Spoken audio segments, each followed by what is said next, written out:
Hi, my name is Jonathan, and welcome to Defining Advanced Data Policies. Now we're going to cover that zone-based firewall we've been promoting for the last 4 or 5 sessions. All right. So basically, we're going to talk about how to implement that an application firewall and a zone-based firewall. Just so you know, these are two different things. An application firewall is basically a stateless firewall, whereas the zone-based firewall is a stateful firewall. Don't worry if you don't know what those terms mean. We'll discuss them in the next couple of slides. All right. So you might want to restrict some applications to specified sites, such as allowing file transfer only to the data center site, but not between spoke sites. In this slide example, we want to block FTP traffic between branch sites in VPN 2, because people still use FTP in 2019. So how do we do this? Well, like before, the very first step is we're going to define a group of interests. And in this case, our group of interest is going to be the branches, so sites 1 through 3. All right? Then we're going to create a VPN list for corporate. VPN list 2. All right? So VPN list 2 is for corporate. And the sites are defined down here. All right? Now we're going to create an app list and say app FTP. If you do app question mark on the V edges, you're going to see a huge list of applications here. All right? And we can also define our own based on protocol and port. And like always, remember, we're going to define a site list, a VPN list, and an app list. Okay? And by the way, there's a long list of predefined applications, FTP in our example. This avoids having to specify various ports per application, because most of those applications are already going to be defined. So this data policy definition is going to be applying to a specific VPN list. And if traffic matches that app list, FTP in this instance, the traffic is dropped with a default action of accept for everything else. Okay?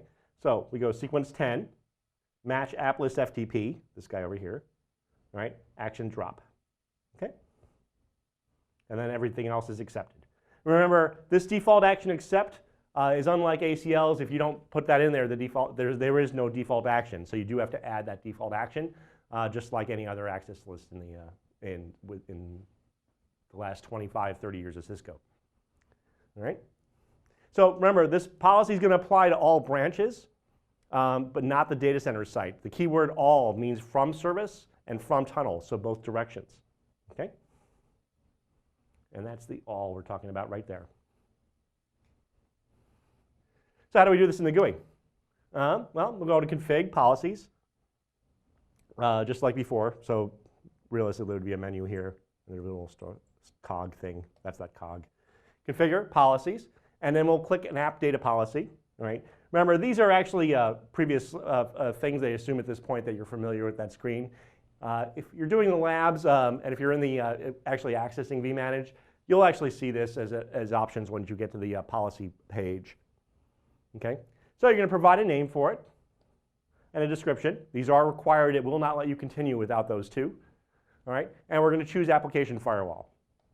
Okay? Remember, we had that box come up. There was that big thing with all those little apps. That's where we got that guy. Okay? And then we'll enter sequence numbers with their match and action statements. On the left, we can choose to reorder the sequence, and we can define a default action. Nope, the term here is application firewall is misleading. This is application filtering because it's stateless, i.e. protocol and port like an ACL, rather than stateful in a typical in a firewall. Just a couple of sentences on this. A stateless firewall does not monitor the state of a traffic flow. It's just unidirectional. I see packets, I look at their IP address, source and destination IP address, and their ports, and I say allow or not. The return traffic, I need another specific statement allowing that return traffic. On a stateful device, like a stateful firewall, I'm familiar with the state, so the return traffic is automatically accepted because it's part of that stateful transaction. That traffic flow is bidirectional. Okay? So we're going to define sites and VPNs to which apply to the policy. And we're going to specify the traffic direction. Remember we talked about from tunnel, and I want to draw this again because we're mentioning it.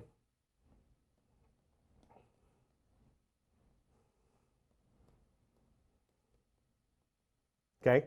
So from service is that side. From tunnel is that side. Okay? All is basically both. So either. Remember, this is from the vEdge's perspective. So from service is coming from the service side, the user side, where our end user bases are. From tunnel is all of our overlay network. Okay? Just like we did in the CLI before, except instead of, so you would have these three options as keywords on this previous slide. Let me go back here so I can tell you what I'm talking about. So right here is where we're referring to that, right? So we could have from service and from tunnel over here. In this case, we have all. And this is where we would do that on the actual GUI if we were configuring it there. The recommendation, by the way, is to configure everything through the GUI and maintain all the vManage control over all of these services and policies. And then click Add. Okay? So the zone-based firewall is a bit different. Okay? So instead of defining protocol and port, who can talk to who, we're going to do it between zones. Okay? So we're going to define our zones. Okay? And then we're going to have a zone-based firewall policy, and then we're going to have it from a source to a destination zone. This is just like the iOS zone-based firewall, if you're familiar with it. We have an inside and outside security zone, and we create rules for traffic moving between those two zones, or 3 zones if we have a DMZ on an iOS firewall. Okay?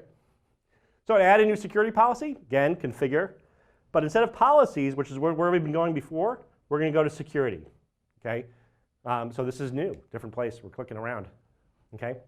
So basically, we're going to create a zone list, and zone lists are going to be a collection of VPNs. Okay?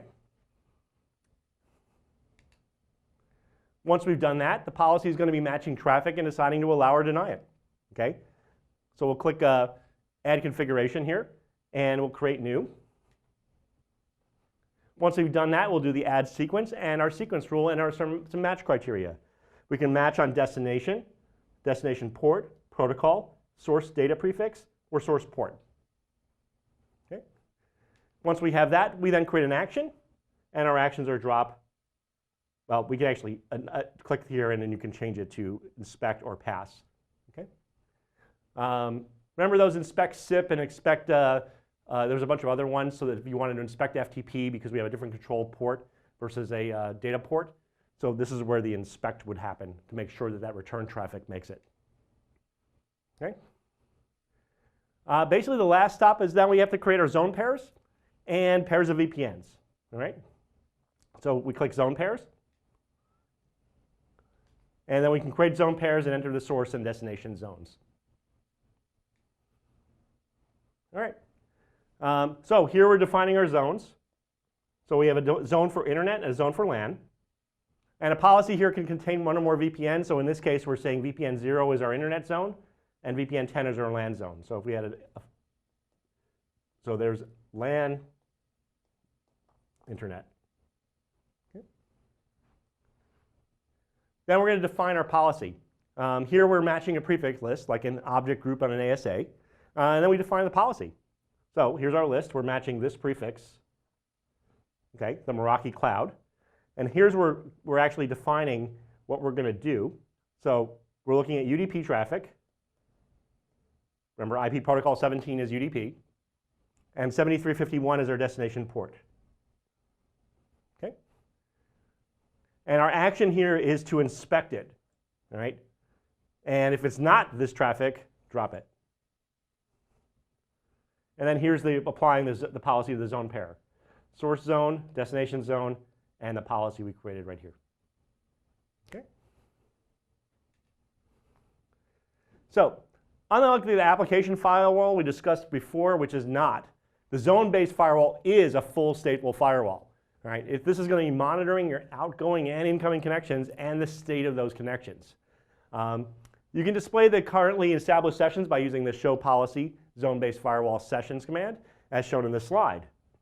I'm curious how you can have a stateful UDP session, but that's neither here nor there. Not to go into the weeds, but while we don't have an ACK bit to track, we can still inspect that UDP traffic. Okay? Generally, what I'd be looking for is an ACK bit back on the return traffic, indicating that this is a response to an existing session.